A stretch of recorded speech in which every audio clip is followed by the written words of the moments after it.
Hi guys, welcome to Capital Recovery's Gratitude Day. My name is Raina and I'm a recovery coach here.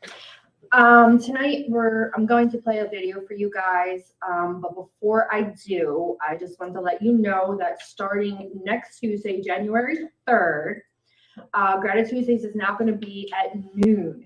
So if you're interested in coming in and interacting with us and joining one of our groups, we have some activities, we have some gratitude journals, different things that we want to do. So feel free to come in any Tuesday at noon starting next week. So the video I'm going to play for you tonight is how gratitude supports addiction and recovery. So give me 1 second. This is new for me. In this video, I'll be talking about how gratitude supports addiction recovery.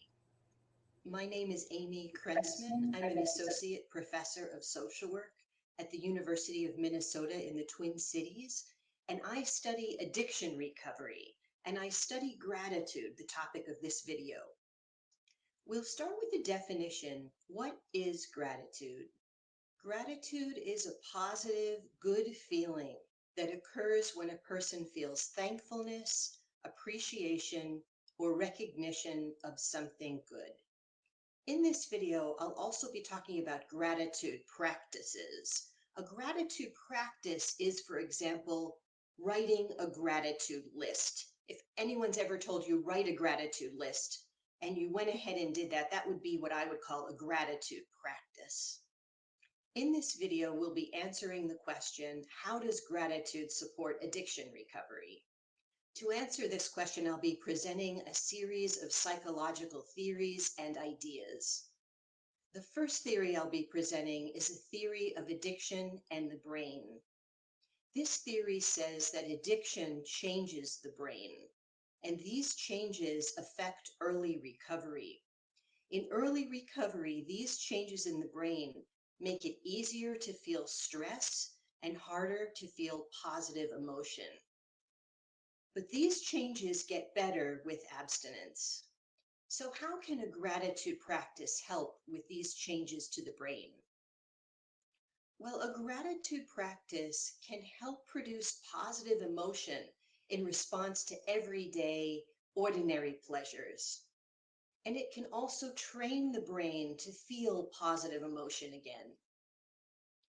The next theory I'll discuss is a theory called the negativity bias.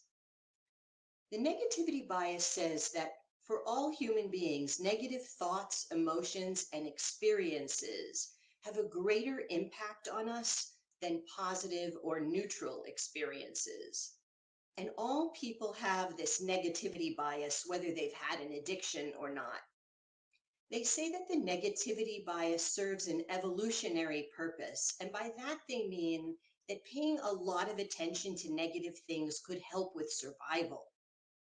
I don't know if you're familiar with John Gottman's research on couples and relationships. There's a finding from John Gottman's research that to me really speaks to the negativity bias. John Gottman has found that for every one negative event, happy couples experienced 20 positive events. To me, this suggests the presence of the negativity bias. If there were no negativity bias, then one positive event would be balanced out by one negative event, and those couples would be happy. But according to Gottman, those couples would be very unhappy. Gottman goes on to say that when happy couples are working through a conflict, for every one negative event, they experience 5 positive events. So even when talking about something difficult, the good largely outweighs the bad. So how can a gratitude practice help counter the negativity bias? Well, if the negativity bias is like a seesaw that's always tipping toward the negative, that's always giving more weight to the negative, then gratitude can go ahead and start giving more weight to the positive, to the other side of the seesaw. The next theory I'll talk to you about is called the theory of the hedonic treadmill. And hedonic means pleasure seeking. The hedonic treadmill says that each person has their usual average level of mood. So everyone has their average or their normal or their usual. And when something especially good happens, the person feels better than usual. And when something especially troubling happens, the person feels worse than usual. But the theory of the hedonic treadmill is that we always return to our usual level of mood. Some researchers have argued that it is possible for people to raise their average level of mood, but the hedonic treadmill basically says that improvements in life provide short-term happiness and then we become accustomed to them and they become the new normal. You can think of a time when you got something you really wanted and you were elated. Maybe you got that apartment you really wanted, or you met your significant other and things were going really well for you both, and you were really feeling fantastic. You were feeling over the moon. Maybe you got that job that you really wanted. But over time, we all know that after a while, we didn't feel elated anymore. We didn't feel thrilled. Those new things that at first were so wonderful just kind of fade into the background. And that's the hedonic treadmill. Furthermore, we get used to or we adapt to good things that happen to us faster than we adapt or get used to bad things. So good things that happen fall into the background faster than bad things that happen. And the hedonic treadmill is another theory that applies to all human beings, whether they've had an addiction or not. So how can a gratitude practice help counter the hedonic treadmill? Well, a gratitude practice can reawaken the original good feeling we had when something good was new. The next theory I'll talk to you about is one of my favorites. It's the theory of the maintenance of behavior change. This theory says that individuals who are maintaining a behavior change, whether they realize it or not, they're regularly asking themselves, is this worth it? Is my life better now, after I've made the change, than it was before I made the change? And you can think of recovery as the maintenance of behavior change. This theory says that the answer has to be yes, for the person to continue to marshal all the effort and energy it takes to maintain the behavior change. So how can a gratitude practice help with the maintenance of behavior change? Well, gratitude can shine light on the ways that life in recovery is better than life in active addiction. And this can provide motivation to stay sober.